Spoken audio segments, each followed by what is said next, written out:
not had a lot of good days as Suns fans recently. The Kevin Durant trade didn't look great. Season ended poorly. So today we're going to celebrate a little bit. I think yesterday was a massive win for the Phoenix Suns.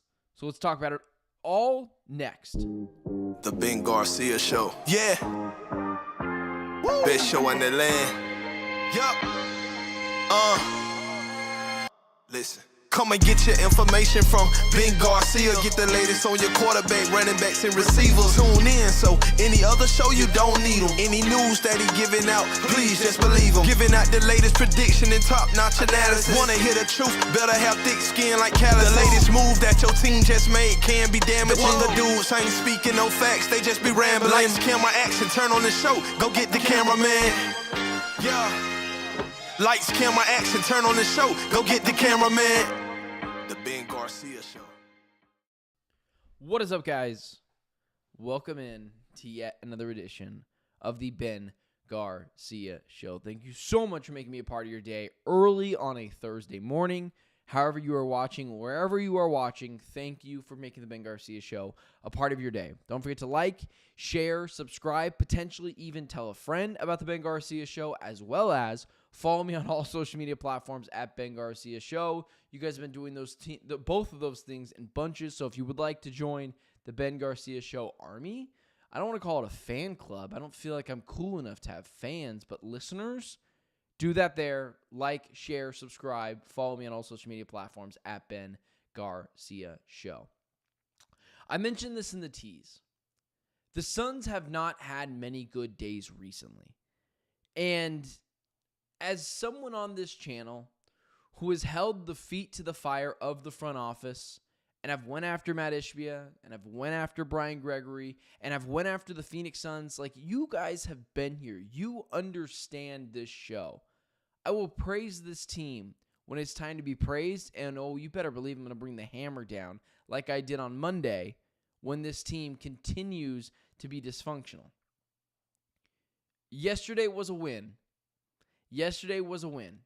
Chalk that up to a massive win for the Phoenix Suns. Not only do you select your guy, Khaman Maluach, with the 10th overall pick in the NBA draft, by God's graces he fell to you, a defensive anchor who can protect the rim and is a lob threat with pure athleticism, insanely raw, so he hasn't even hit his potential yet, but with some good coaching, some polishing, and you saw what Jordan Ott did with Evan Mobley. I think this guy has Rudy Gobert written all over him, but even more.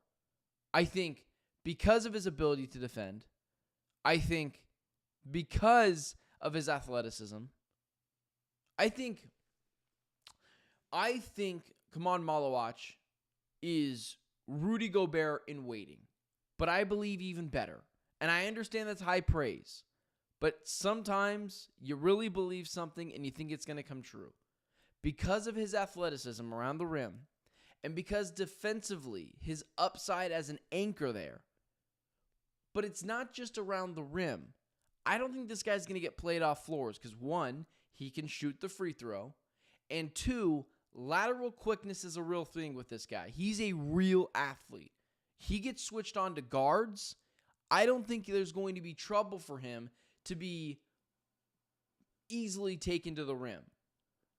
The Suns' number one option fell to them last night in Khaman Maluach, and all they needed was one stupid organization to make a bad mistake, and I believe it was the Brooklyn Nets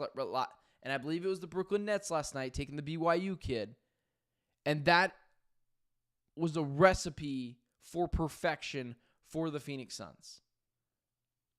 I have a really high grade on this guy. I can't believe they were able to steal him with the 10th overall pick. But not only did they do that, and we're going to dive deep in all of it, they were able to get Mark Williams from the Charlotte Hornets last night for 2 first-round picks. And immediately people say, why are Phoenix sending picks? Well, they sent the 29th overall pick, which turned into Liam McNeely, which the Suns would have never used. Pretty much all the big forwards and centers were gone by 29. The Suns had a massive hole at the center position last year. Anyone who thinks the Suns shouldn't have gotten 2 capable centers, you're a crazy person. The Suns' center position was so poor last year. This warranted massive change. So the 2 picks that they gave up, the 2029 pick with a bunch of protections on it, and is the least favorable pick of like 4 playoff teams. And you think Mark Williams isn't worth that now? It's so interesting because when the Lakers traded for Mark Williams, all I heard was NBA title contenders, this is a perfect fit for their roster, and all those things might be true. But they gave up Dalton Connect, an unprotected first-round pick, Cam Reddish, and a pick swap, a first-round pick swap. And the Suns give up 2 damn near second-rounders, and now it's a bad deal. You clearly didn't watch the Phoenix Suns centers last year, so let me clue you in.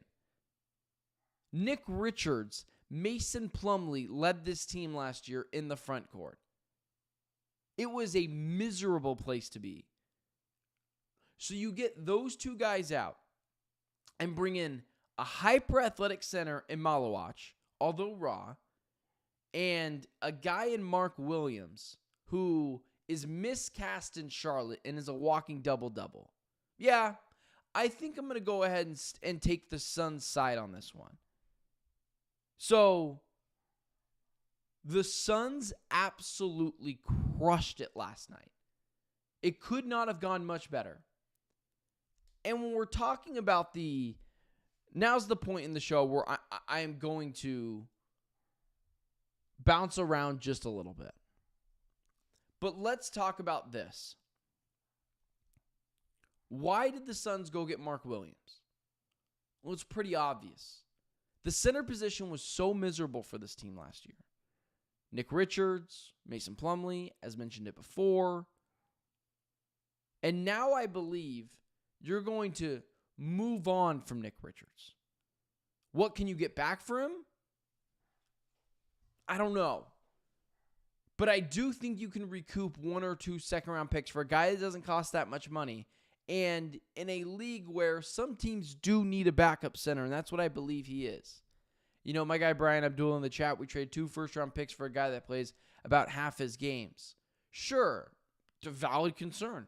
Totally valid concern. The issue with your point is he did play on Charlotte. How often did he really need to battle through an injury to play games? Most games in Charlotte don't necessarily matter. And again, Nick Richards is not a good starting center in the NBA. Like, he's not. He is fine, but he's not moving the needle for this team.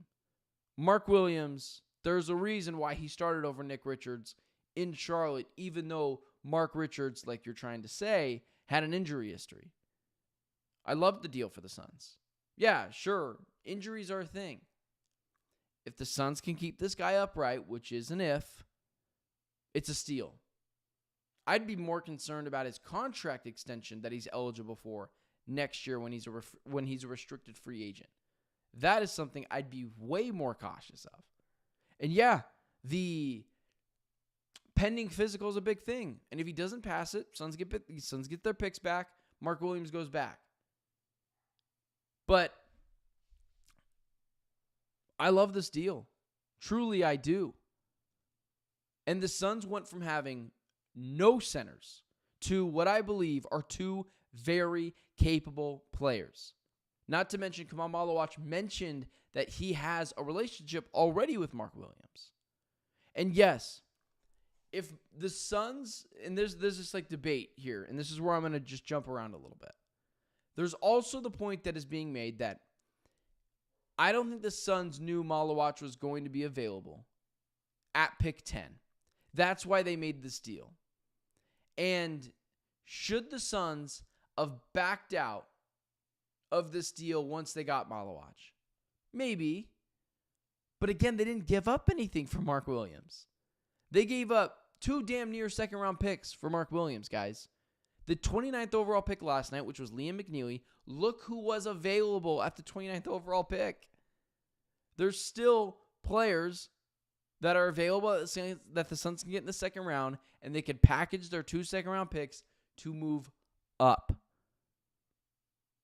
The Suns got their guy last night.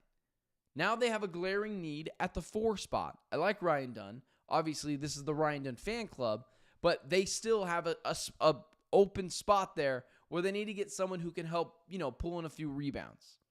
I think Ryan is still going to start, but the Suns did really well yesterday. And if you're a Suns fan, you haven't had very much to get excited about. On Monday, I burnt this team to a crisp. I went after Gregory. I went after Ishbia. And I'll do it again in a week when they do something stupid. But my motto is, I'll praise this team when it's time to be praised, and I'll go after this team when it's time to go after them. And yesterday was a win. One of the best players in the draft and the best center in the draft fell to the Suns at 10, which was a glaring hole for them.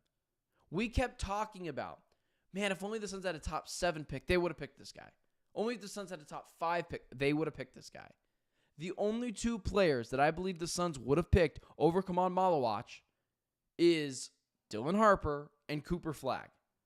And probably VJ Edgecombe. That's probably true as well. But I think he would have picked this Sun. I believe they would have picked this guy over Ace Bailey for sure. You see Ace Bailey's interview last night after he got picked by the Jazz? Dude is a walking headache. That's the way you need to look at it. The value the Suns got at number 10. Do I feel better about the future of the Suns right now, Volcano? Yeah. I mean, why wouldn't I? The Suns last year were a debacle. They were so hard to watch last year. And now you're telling me they have a chance of being fun and frisky? This is the type of team you need to put around Devin Booker so that potentially next year he can drag this team to the playoffs. The Suns are not NBA Finals contenders. That is not the case. They are not Western Finals contenders. What the Suns are trying to do is show Devin Booker we're competent. We can put a capable team around you. And next year, if the Suns start to figure it out, other players around the league will go, well, hell, it's still Phoenix in the wintertime. Why wouldn't I want to be there? So that's what the Suns accomplished last night. And I appreciate them making Devin Booker feel wanted and feel heard. But going back to who they drafted as well last night, remember, we're going to bounce around a little bit on today's show. There's a lot of things that happened last night. We'll get to second-round picks, guys that I like for the Phoenix Suns. But, I want to continue here. I don't think Devin Booker, there's the comparisons of DeAndre Ayton to this guy. I don't get it. I think it's a lazy comparison. I think the comparisons come to he's a international big, and the Suns drafted him. I don't see it with Kam Malawatch and DeAndre Ayton. DeAndre Ayton was more of like an elbow shooter, not aggressive at all. Go watch Kam Malawatch's highlights. You don't even need to watch a scouting report. Forget that.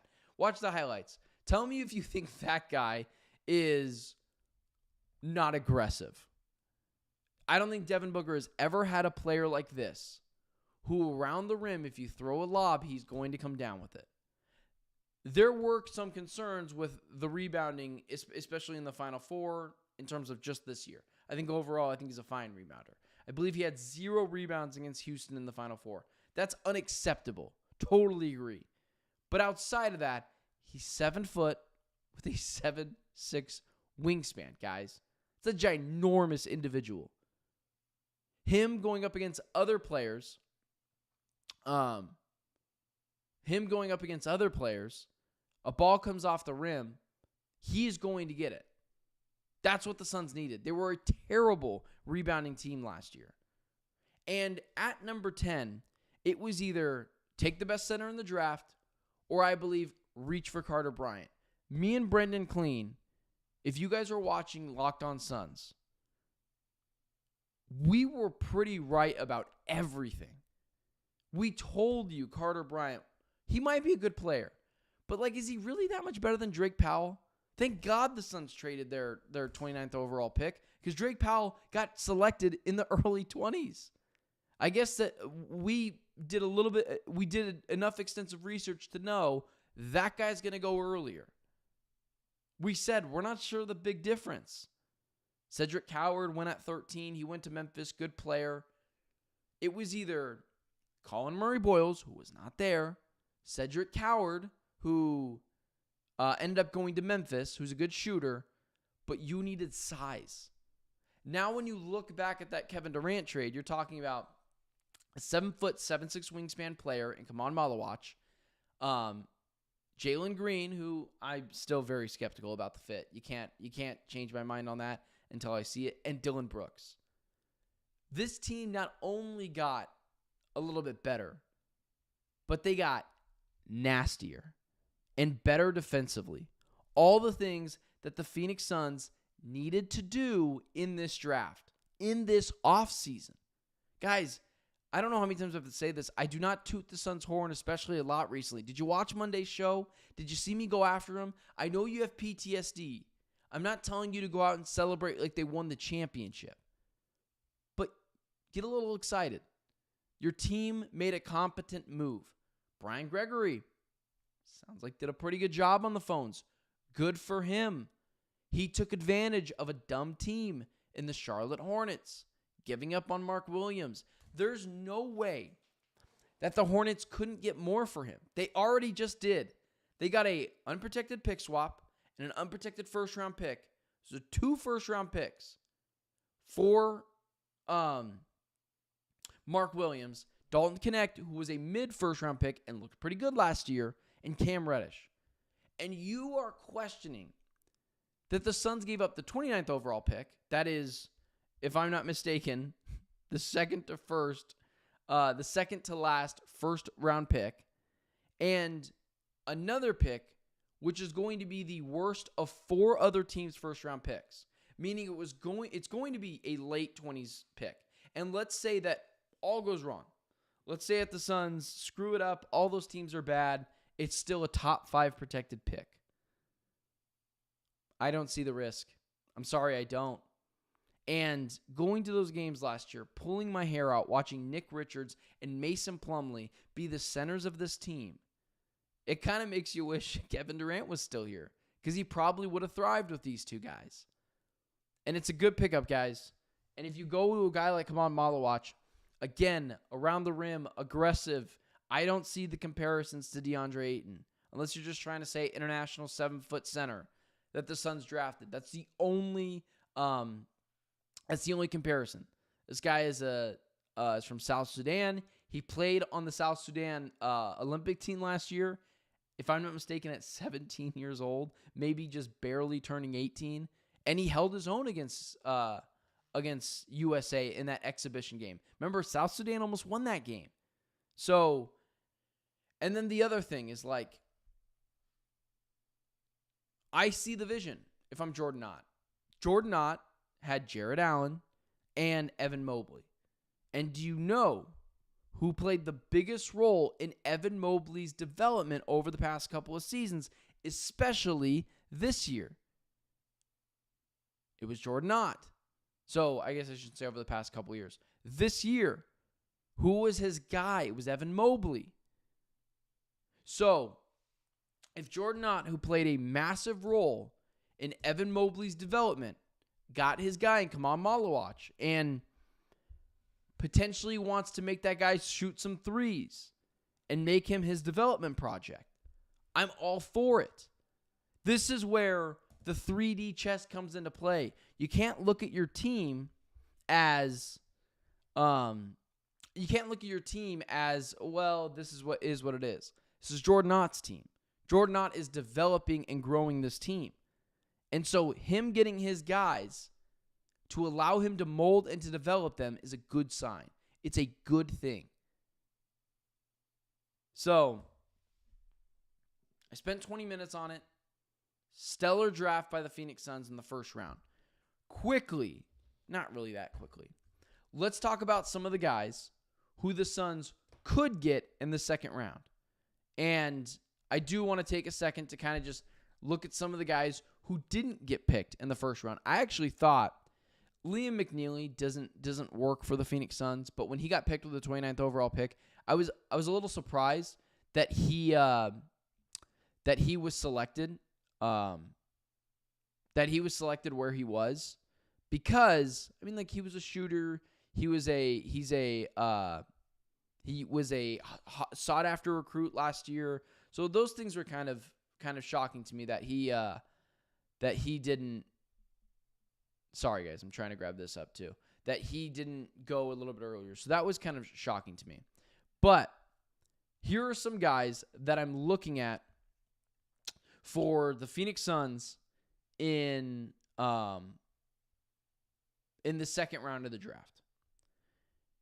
The Suns have the 52nd and 59th overall pick. So they have the ability to go up, package some picks, and see what they could do. Here are the guys that I would be thrilled with the Phoenix Suns coming away with in this draft. Rasheer Fleming, 6'8" player out of St. Joseph, would probably be my number one option coming out of the second round, because the 50-40 free throw percentage is a little bit worrisome to me. But this is a guy that I really like, a junior, a seasoned player, and would probably play the power forward position. He's 6'8", but a little bit bigger, so maybe he's a wing. But I also want to bring up his draft profile, so I have a tank. I want to bring up his draft profile so we can see how he did in the combine as well. He's not a uberly athletic player, but all the measurables are there. The max vertical, again, not insane, but this guy is 6'9" with a 7'5" wingspan. Some of the things that people think will add to the next level is his defensive prowess, his three-point percentage as well. He shot 39% from three in the draft. He is my number one guy that I want to see the Phoenix Suns go after in the second round. If the Suns come out of this draft trading up and going and getting Rasheer Fleming out of St. Joseph, I will grade this draft an A+. Now, they still can get an A+ with other players, but Rasheer Fleming is my favorite player in the second round because he's a seasoned player. You're not asking him to sit the bench for a really long time. This is a guy that I believe will play, a 6'8" player with a 7'5" wingspan. Should have probably went in the first round last night, but I'm sure there are some. Wait a second. Let me just check something out really quickly. Yeah, sorry. He's 6'9", nearly 6'10", 7.5 foot wingspan. Probably should have went in the first round last night. 39% from three, 50% from the field overall. Did not play at a big school, but for all those reasons, I really like Rasheer Fleming. He's also a bit of an Iron Man over the past few seasons. Last year, he played every single game. This year, it looks like he missed one game. So you're talking about a player that is healthy, that can score the basketball, that played on a team where he was kind of hidden. No one really knows about St. Joseph. Shot the three ball effectively. Big player. 6'9", 7.5 foot wingspan. Defensive gem, it looks like defensive gem. But I guess people could worry about, I guess I should say, because I got to be fair, a potential defensive gem because of the competition he played in college. That might not translate that same defense at the next level. But a guy with that sort of height and wingspan likely will contribute to the next level. Power forward, obviously, and the Suns are in desperate need of a 4. The Suns now, their biggest need is the power forward position. If the Phoenix Suns in the second round could get Rasheer Fleming out of St. Joseph, 6'9", almost 6'10", 7.5 foot wingspan, shoots the three ball really well, and likely will be a hidden gem in terms of defense, I would grade this draft an A+ overall. He's not an insane athlete. His vertical jump isn't great, 32.5, but everything else stood out at the combine. He is going to be able to translate to the next level. This is one of those guys who took a little bit of time to pop in college. Again, didn't play at a massive university, so that's probably why he fell in the draft a little bit. Probably should have been a first-round pick, but because of the competition he played, probably fell down a little bit. If the Suns could get this guy, fill the hole at their power forward position, going into free agency where potentially they could shed Beal and they could add Oso Ighodaro to Bradley Beal to help shed him from this salary, you're talking about a very well-rounded roster. Not an NBA championship, not a Western Conference Finals roster, but a roster that can compete for the playoffs, go to the playoffs, and be very frisky and competitive. And at that point, who knows? If I come out of this draft with Khaman Maluach and Rasheer Fleming in the first and second rounds, I can die a happy man, and I will have to grade the Suns an A for their draft. I don't want to say A+, because then it feels like I'm doing too much there. But that is a guy I'm looking and I'm targeting for the Phoenix Suns in the second round.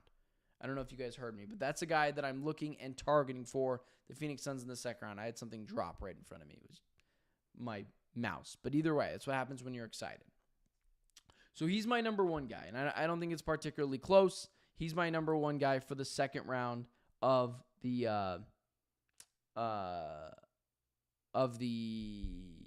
draft, of the second round of the draft. I apologize, guys. I'm trying to pick up things over here. A couple other guys to keep your eye on.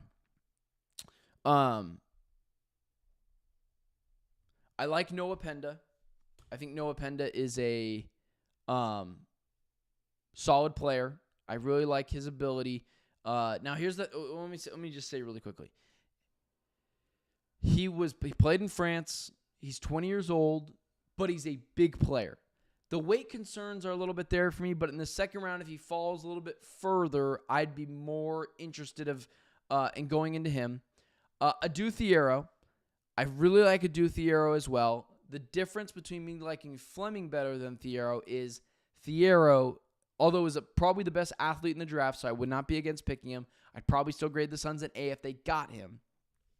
But Adu Thiero he can't shoot, like at all. And that's something that the Phoenix Suns are going to have to work on. Granted, a second-round pick, you're going to be okay with the guy not shooting the basketball super effectively. Maxime Reynaud. I know he's a center. I know the Suns already have two centers. I think Nick Richards is gone in terms of a trade or just letting him walk in free agency. So I think that might be true. I think that might happen as well. But he's a stretch five. So Maxime Reynaud makes him a little bit interesting, a little bit of change of pace player. But I don't see the Suns doing that. Ryan Kalkbrenner, kind of a high upside guy. So those are all guys that I'm interested in. In Rasheer Fleming, Adu Thiero, Noah Penda, Maxime Reynaud, Ryan Kalkbrenner. With Rasheer Fleming leading the way. I like Adu Thiero. I really do. He can't shoot at all, but he's like an insane athlete. I'm just curious now. Adu Thiero. I want to just explain to how much of a freaking athlete this guy is. Draft profile. Okay, so it looks like he didn't attend the NBA draft, so I can't get you guys his standing vertical. But he is a 6'9" player. I'm sorry, he's a 6'8"? No, he's 6'7.5". So he's shorter than what he's listed at. He's 6'7" with a 7-foot wingspan. I'd be okay with the Suns taking this guy as well. However, just being honest with you guys, everyone's going to be interested in those kind of players. So if the Suns could find a way to package a few picks to move up, they have the ammunition to do so. They've got 5 second-round picks. They've got 2 second-round picks in tonight's draft. I could die happy, man, if they got Rasheer Fleming. And we would talk about Adu Thiero. I really do like both. Rasheer Fleming's just a better shooter, and I'm always going to take the better shooter. Ivan, my guy Chill Peasy in the chat. Bobo at the 4. I am 95% sure Bobo is not on this team next year. I think the Suns did the Bobo experience, and he's gone because there's just no room for this guy on this team. My other Ivan in the chat. Very true. Let's take a power forward. Okay, guys. I want to warn you guys, for the 20-something odd people in the chat, We are a Monday through Thursday show. We are 7 a.m. Monday through Thursday. However, be on the lookout. Depending on what happens today, maybe the Suns trade Beal. We might have to do a show tomorrow. Depending if the Suns take a player that I really like in the second round, we might have to do a show tomorrow. So although we are normally a Monday through Thursday show, 7 a.m., 10 a.m. Eastern Standard Time, and that will always be the case, we usually take Fridays off.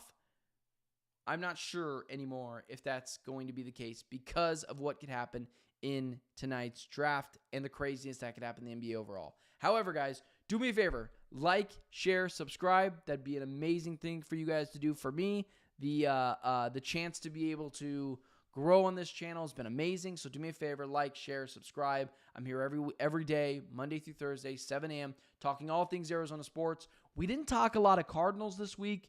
Guys, it was all NBA draft. It was busy. Next week, the Cardinals talk is indeed coming back, but I'm an All Arizona Sports show, and we had to talk some Suns this week, and I'm happy we did because of the result of it all. My guy Chill Peasy, Ivan in the chat, OT Ben, never not doing that. Also, guys, do me a favor, follow me on all social media platforms at Ben Garcia Show. Instagram, TikTok, Twitter. If there's a social media platform, I am there. TikTok and Twitter are freaking exploding. So thank you guys for that as well. I will see you guys potentially tomorrow, depending on the news, potentially tomorrow. Again, we most of the time take Fridays off, but definitely on Monday if there's no show tomorrow, but you'll see it on YouTube if that's the case. I will be here tomorrow, potentially at 7 a.m. if something big happens, but we might be waiting until Monday. So I appreciate you guys being here, watching the show, and until 7 a.m. on Monday, but potentially Friday, which I already explained to you guys, it's been the Ben Garcia Show, and I'll talk to you guys then.